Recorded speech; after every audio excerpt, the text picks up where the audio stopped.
The stars are endless tonight, and I have a story for you. My name is Wayfarer. I've drifted through 36,963 galaxies across 3 millennia, seen civilizations rise and fall, collected countless stories along the way. Tonight, I tell you one of them, a tale of judgment and mercy, of a human sentenced to death who became the only one who could save an empire, of an empress who learned that enemies can become something far more precious. So sit back, traveler. The journey is about to begin. This is Wayfarer HFY. This is the story of Marcus Kane, a human pilot who was sentenced to death, and the alien empress who ordered his execution, until fate forced them together in ways neither could have imagined. Let's begin. Marcus Kane had been a lot of things in his 30 years. A soldier, a medic, a pilot, a survivor.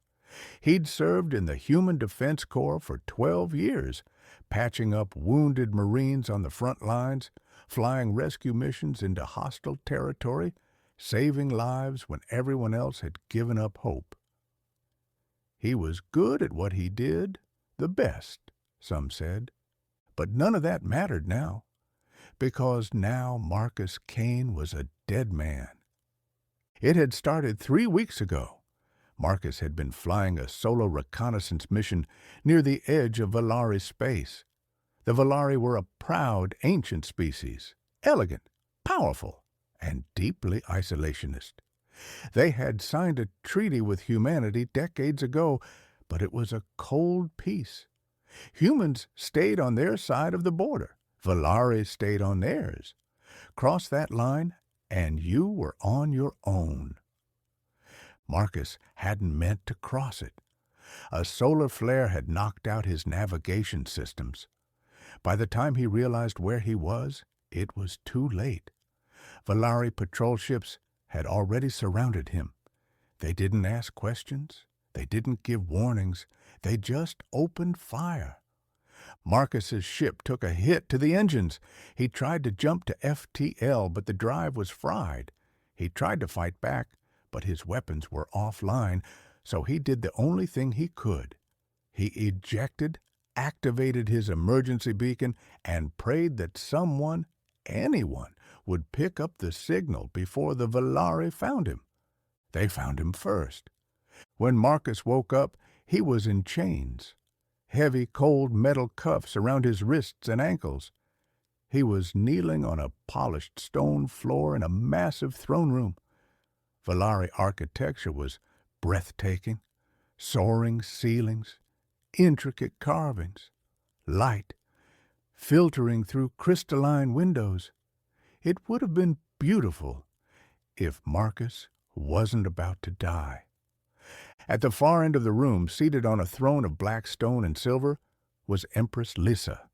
She was stunning, tall, regal, with pale blue skin that seemed to glow in the light. Her eyes were a deep violet, cold and piercing. Her hair, long and white, flowed over her shoulders like a waterfall. She wore robes of deep crimson and gold, and on her head sat a crown of twisted metal that looked like frozen lightning. She looked at Marcus the way you'd look at an insect, with mild curiosity and complete indifference. Beside her, standing close, was a young girl, no more than 12 years old. She had the same pale blue skin, the same violet eyes, but where the Empress was cold, the girl was warm. She looked at Marcus with wide, curious eyes, not with hatred, just interest. That was Princess Ayla, the Empress's daughter. The Empress spoke. Her voice was smooth, controlled, and utterly devoid of emotion. "You are human." Marcus swallowed hard. His throat was dry. "Yes, you violated our borders." "It was an accident," Marcus said quickly. "My ship malfunctioned. I didn't mean to." The Empress raised a hand. Silence. "The treaty is clear," the Empress continued. "Any human vessel found in Valari space is considered an act of aggression. The penalty is death." Marcus's heart pounded. "Please, I'm not a soldier. I'm a medic. I save lives. I wasn't here to fight. I wasn't here to spy. It was just a malfunction. Please." The Empress's expression didn't change. "Your intentions are irrelevant. The law is the law." She gestured to the guards. "Take him to the detention block. He will be executed at dawn." The guards grabbed Marcus by the arms and hauled him to his feet. He struggled, panic flooding his veins. "Wait, please, just listen to me. I have a family. I have people waiting for me. Please." But the Empress had already turned away. She didn't even look at him. As the guards dragged him out of the throne room, Marcus caught one last glimpse of the young princess. She was watching him, her face sad, and for just a moment their eyes met. Then the doors slammed shut. Marcus was thrown into a cell deep beneath the palace. It was small, dark, and cold. The walls were smooth stone, and the only light came from a faint bioluminescent strip along the ceiling. There was a bench, a thin blanket, and nothing else. He sat down, his head in his hands, and tried not to think about the fact that he had less than 12 hours to live. He thought about his sister, back on Earth. She'd be waiting for him to come home. She'd never know what happened. He thought about his crew, the people he'd saved, the lives he'd touched. And he thought about how stupid it was to die like this, not in battle, not saving someone, just executed, for being in the wrong place at the wrong time. He didn't sleep that night, but dawn never came. Instead, hours later, the cell door opened. A Valari guard stepped inside, flanked by 2 others. "You, come with us." Marcus stood, his legs shaky. "Is it time?" The guard didn't answer. They just grabbed him and led him out. But they didn't take him to an execution chamber. They took him deeper into the palace, through winding corridors, until they reached a set of ornate double doors. The guards pushed them open. Inside was a medical chamber. Advanced equipment lined the walls. Monitors beeped softly. And in the center of the room, lying on a bed, was Princess Ayla. She looked terrible. Her skin, normally a healthy pale blue, was now ashen and gray. Her breathing was shallow and labored. Sweat beaded on her forehead. Her eyes were closed and she was trembling. Standing beside her was the Empress. And for the first time, Marcus saw emotion on her face. Fear. The Empress turned to him, her violet eyes blazing. "You are a medic." Marcus blinked. "Yes." Marcus looked at the princess, then back at the Empress. "What's wrong with her?" The Empress's jaw tightened. "We don't know. She fell ill 3 days ago. Our physicians have tried everything. Nothing works. She's dying." Marcus stepped closer to the bed, his instincts kicking in. He looked at the monitors, at the readings. His eyes widened. "This is a human virus." The Empress stared at him. "What?" Marcus pointed at the screen. It's a hybrid strain. Part Valari, part human. It's rare, but I've seen it before. It happens when there's genetic crossover between species. Your physicians wouldn't know how to treat it because they've never encountered it, but I have. The Empress's expression shifted. Hope. Desperation. Can you cure her? Marcus looked at the little girl, so small and fragile in that bed. Maybe. I'll need access to your medical supplies. And time. The Empress stepped forward, her voice sharp. If she dies, you die. Marcus met her gaze. If she dies, I'll already be dead. You were going to execute me at dawn, remember? The Empress's eyes narrowed. Save her, and I will grant you your freedom. Marcus nodded. Then let me work. For the next 72 hours, Marcus didn't sleep. He worked around the clock, synthesizing compounds, running tests, adjusting dosages. The Volari physicians watched him with suspicion, but the Empress ordered them to give him whatever he needed. Ayla's condition worsened before it got better. There were moments when Marcus thought he'd lost her, when her heart rate dropped, when her breathing stopped, when the monitors screamed alarms. But every time he brought her back, and through it all, the Empress never left her daughter's side. She held Ayla's hand, she whispered to her in their native language, and she watched Marcus with an intensity that made his skin prickle. On the third day, Ayla opened her eyes. "Mom?"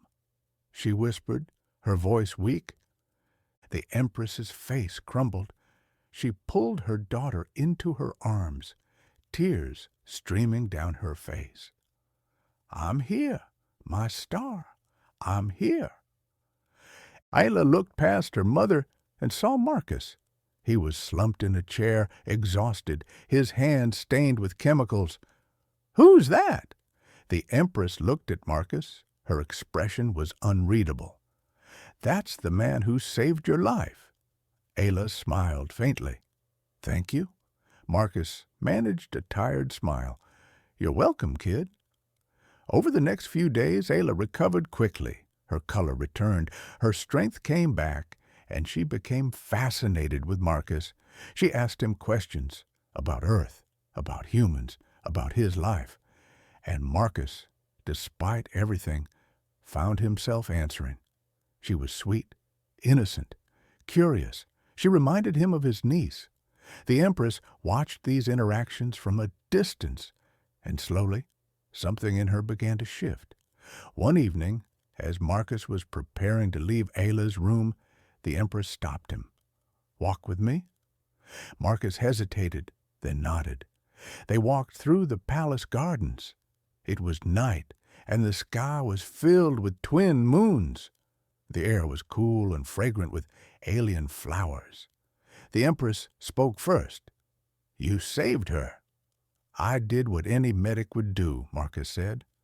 "No," the Empress said quietly. "You did more than that. You could have let her die. You could have taken revenge for my sentencing you to death. But you didn't." Marcus looked at her. "She's a child. I don't punish children for their parents' mistakes." The Empress stopped walking. She turned to face him, her violet eyes searching his. "I was wrong about you." Marcus said nothing. "I was wrong about humans," she continued. "I thought you were all violent, aggressive, dangerous. But you showed me something different. You showed me compassion, honor, sacrifice." Marcus met her gaze. "We're not so different, you and I. We both just want to protect the people we love." The Empress's expression softened. "Yes, we do." For a moment, they stood there in silence, and something unspoken passed between them. Then the Empress stepped back. "You will be released tomorrow, as promised." Marcus nodded. "Thank you."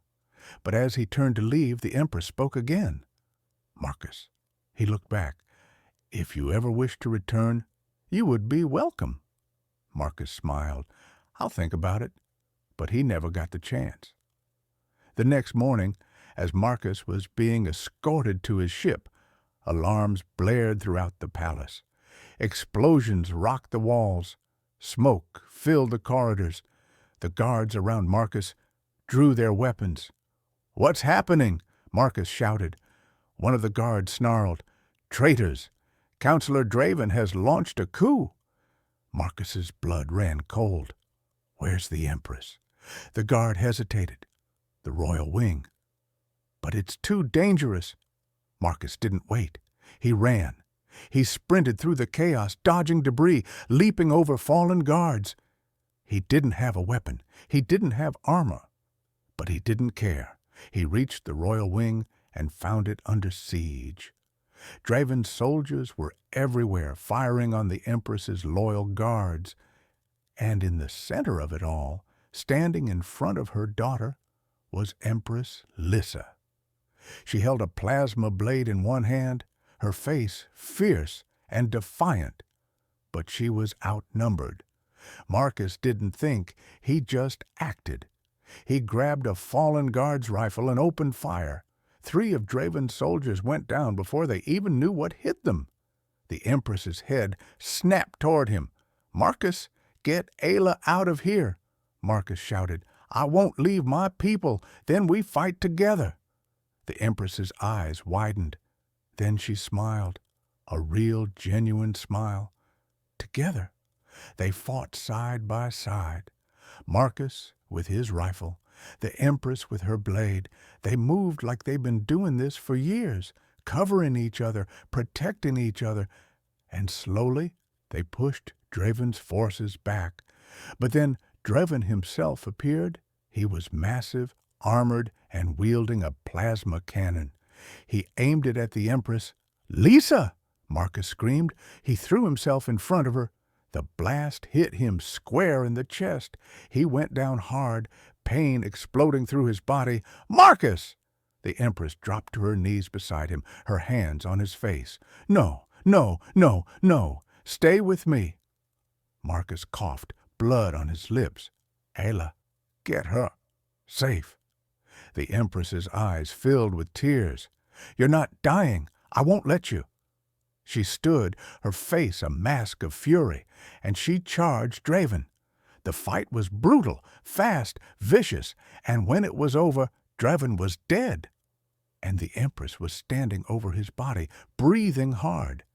She ran back to Marcus. Medics were already there, working on him. He was barely conscious. The Empress took his hand. "You saved me again." Marcus smiled weakly. "Told you? We're not so different." And then he passed out. Marcus woke up 3 days later in the Royal Medical Wing. The first thing he saw was the Empress asleep in a chair beside his bed. Her hand was holding his. He squeezed it gently. She woke with a start. "Marcus," she breathed. "You're awake." "Yeah," he rasped. "Hard to kill." She laughed, tears streaming down her face. "You're an idiot. You could have died." "So could you." She leaned forward, her forehead resting against his. "I thought I'd lost you." Marcus's heart pounded. "Lyssa." She pulled back, her eyes searching his. "Stay, please, stay with us." "With me." Marcus looked at her, at this fierce, beautiful, complicated woman who had sentenced him to death and then fought beside him, who had opened her heart to him. He smiled. "Yeah, I'll stay." And he did. 6 months later, Marcus Kane stood beside Empress Lyssa as her consort. Ayla called him Dad, and the Velaryon humans signed a new treaty, one built on trust, on friendship, on love. The Empress had been right. They weren't so different after all. And that, traveler, is the story of Marcus Kane and Empress Lyssa. I heard they rule together now, side by side, with Ayla growing into a wise and compassionate leader. Some say Marcus still practices medicine, healing the sick across both human and Velaryon space. Some say the Empress smiles more now, laughs more, loves more. And some say they're proof that even the deepest hatred can be transformed into the deepest love. The galaxy is vast and often unforgiving, but every now and then you meet someone who changes everything, who shows you that mercy is stronger than judgment, that compassion is stronger than pride, and that love, true love, can bloom even in the shadow of death. We've reached our destination, traveler. But before you disembark, I need to ask you something. What did you think of Marcus and Lissa's story? Did their journey move you? Did it make you believe that even enemies can become soulmates? I want to know. Drop a comment below and share your thoughts. Tell me what you felt. Your voice matters here. If this story touched your heart, show me by hitting that like button. It lets me know you want more tales like this, more love, more courage, more impossible bonds forged across the stars. And if you're ready for the next journey, subscribe to this channel and ring that notification bell. Because trust me, traveler, the next story waiting for you is even more incredible. Another couple, another impossible love, another reason to believe in the power of the human heart. Thank you for flying with me tonight. Until we meet again among the stars, may your path be bright and your heart be full. This is the Eternal Navigator signing off. Safe travels, my friend. Nice. You stayed until the end. In the silence between galaxies, when there are no stories to tell, I compose melodies that echo in the void, memories transformed into sound. This one, I made it thinking of you, of all those who listened to my stories until the end. Thank you for being here, traveler, until the next journey.